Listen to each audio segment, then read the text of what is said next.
अगर मैं आपसे कहूं कि एक स्नाइपर का सबसे बड़ा हथियार उसकी बंदूक नहीं बल्कि उसका सब्र, उसका दिमाग होता है जो उसे पत्थर की मूरत बना देता है, जहां न दिल की धड़कन सुनाई देती है और न ही सांसों का शोर, बस एक ही लक्ष्य होता है और एक ही मौका। लेकिन क्या हो जब वही शिकारी खुद शिकार बन जाए। कहानी की शुरुआत होती है अफगानिस्तान के तपते हुए रेगिस्तान से, जहाँ की भीषण गर्मी में इंसान का दिमाग पिघलने लगता है। वहाँ ब्रिटिश स्नाइपर डेगन और उसका ऑब्जर्वर गीज पिछले 24 घंटों से एक ही जगह पर बिना हिले डुले शिकार का इंतजार कर रहे थे। दूरी थी 1400 मीटर और लक्ष्य अभी तक ओझल रहता है। गीज की हालत खराब थी, धूप से उसकी त्वचा झुलस गई, होंठ सूख चुके थे। लेकिन डेगन बिल्कुल शांत था, जैसे वो इंसान नहीं बल्कि उसी रेगिस्तान का कोई पत्थर हो। डेगन और गीज की ये जोड़ी बरसों से साथ थी। युद्ध के मैदान ने उन्हें भाइयों से भी बढ़कर बना दिया था। डेगन हमेशा गीज से कहता था कि खुफिया जानकारी कभी गलत नहीं होती, बस वक्त का खेल है। और आखिरकार वो पल आ ही गया। 1400 मीटर दूर हलचल हुई, हवा का रुख बाएं से दाएं था। डेगन ने सांस रोकी और ट्रिगर दबा दिया। गोली चली और लक्ष्य खत्म। लेकिन जैसे ही उन्होंने अपना मिशन पूरा किया, उन पर जवाबी हमला हुआ। डेगन घायल हो गया, लेकिन गीज ने उसे वहां से निकाल लिया। बेस कैंप में उनकी वापसी पर जश्न मनाया। हर कोई डेगन के उस सटीक निशाने की तारीफ कर रहा था।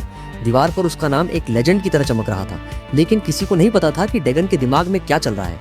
उसी रात एक आदमी उनसे मिलने आया, एक ऐसा आदमी जिसने डेगन की काबिलियत को पहचान लिया और उसे एक ऑफर दिया, सेना की नौकरी छोड़कर एक प्राइवेट हिटमैन बनने का, जहां एक ट्रिगर दबाने की कीमत 15,000 पाउंड थी।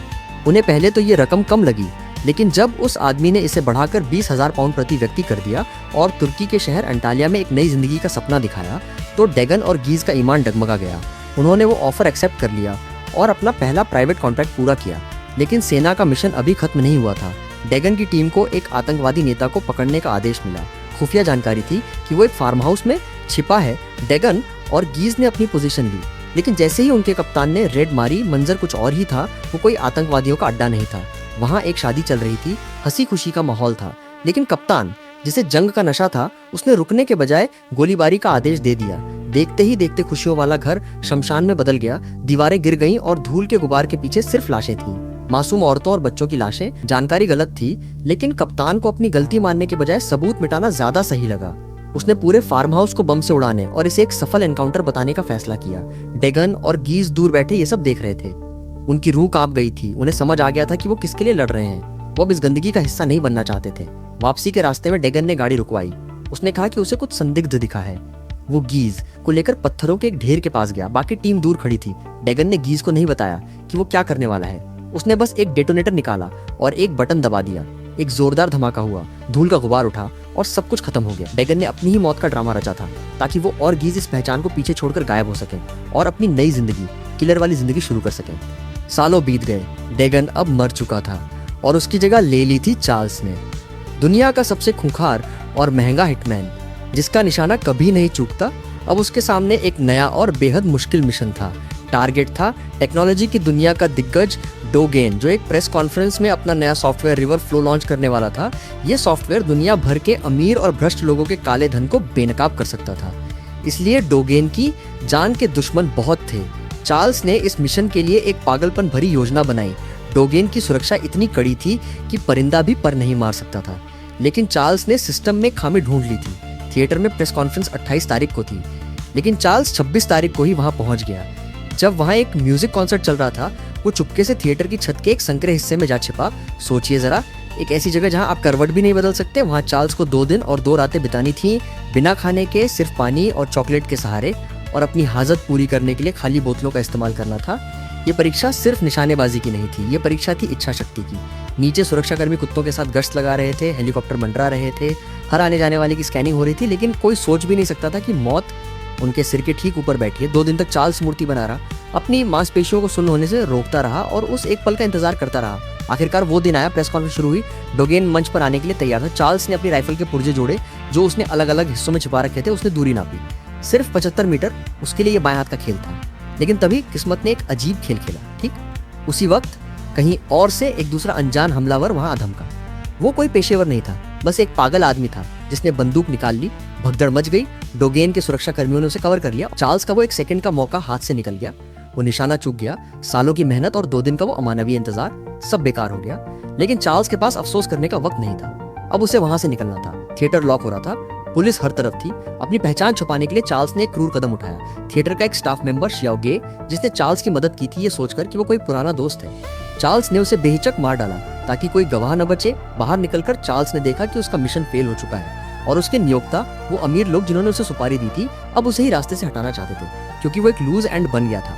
कहानी में अब एंट्री होती है बियांका की, एक तेज तर्रार इंटेलिजेंस एजेंट जो द वुल्फ यानी चार्ल्स का पीछा कर रही थी।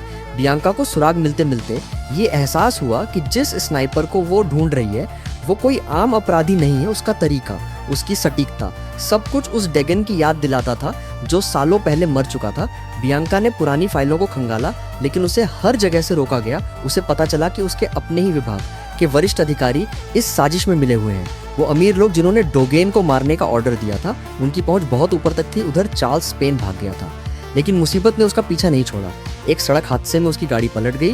वो बुरी तरह घायल था, उसकी पसलियां टूट चुकी थीं। वो कार में फंसा हुआ था और पुलिस रास्ते में थी। तभी वहां एक राहगीर आया, एक भला आदमी जिसने चार्ल्स की मदद करनी चाहिए, लेकिन चार्ल्स जानता था कि अगर वो पकड़ा गया तो सब खत्म हो जाएगा। उसने उस भले आदमी की मदद ली और फिर उसी की ट्रक लेकर भाग निकला, लेकिन वो ज्यादा दूर नहीं जा पाया। उसे छिपने के लिए जगह चाहिए थी। रास्ते में उसे एक बुजुर्ग दंपत्ति मिले जो पिकनिक मना रहे थे। चार्ल्स ने अपनी मासूमियत का नाटक किया। उसने कहा कि उसका एक्सीडेंट हुआ है और उसे अस्पताल जाना है। वो बूढ़े लोग जो उसे अपने बेटे जैसा समझ रहे थे, उसे लिफ्ट देने के लिए तैयार हो गए, लेकिन चार्ल्स वो अंदर से मर चुका था। उसने उन बेचारों को अपनी बंदूक की नोक पर ले लिया और उन्हें हुक्म दिया कि वो उसे बॉर्डर पार करवाएं। ये वो पल था जहां चार्ल्स की इंसानियत पूरी तरह खत्म हो गई थी। वो सिर्फ एक मशीन था जिसे जिंदा रहना था। इसी बीच बियांका के बॉस, जो खुद भ्रष्ट अधिकारियों के साथ मिले हुए थे, उन्होंने बियांका को चार्ल्स के पीछे भेजा, लेकिन उनका मकसद चार्ल्स को पकड़ना नहीं, बल्कि बियांका और चार्ल्स दोनों को खत्म करना था ताकि सारे राज दफन हो जाएं। आखिरकार चार्ल्स वापस अपने घर, अपने सुरक्षित विला में पहुंचा, लेकिन वहां उसे वो सुकून नहीं मिला जिसकी उसे तलाश थी। उसकी पत्नी, जिसे अब तक लगता था कि उसका पति एक सफल बिजनेसमैन है, उसे सच्चाई का आभास हो चुका था। वो अपने नवजात बच्चे को लेकर वहां से जा चुकी थी। चार्ल्स ने खाली घर को देखा, उसकी पूरी दुनिया उजड़ चुकी थी। उसने जिस पैसे और सुरक्षा के लिए ये खूनी खेल खेला था, अब वही पैसा उसके परिवार को उससे दूर ले गया था। तभी उसके विला की सुरक्षा प्रणाली ने घुसपैठियों को भांप लिया। बियांका और उसका साथी पेन वहां आ पहुंचे थे। वो घर के अंदर दाखिल हुए, कमरे दर कमरे तलाशी लेते रहे, लेकिन चार्ल्स अपने ही घर में एक भूत की तरह था। वो एक खुफिया कमरे में छिपा था जहां से वो सब कुछ देख सकता था। एक वन वे मिरर के पीछे से उसने बियांका को देखा। वो चाहता तो उन्हें वहीं मार सकता था, लेकिन वो सही मौके का इंतजार कर रहा। पेन ने एक गलती की, वो चार्ल्स की पकड़ में आ गया और चार्ल्स ने बिना पलक झपकाए उसे खत्म कर दिया। अब मुकाबला सिर्फ चार्ल्स और बियांका के बीच था। बियांका, जो गुस्से और बदले की आग में जल रही थी, उसने चार्ल्स को ललकारा। वो चाहती थी कि वो सामने आए, लेकिन चार्ल्स कोई फिल्म का हीरो नहीं था जो आखिरी डायलॉग बोलने आता।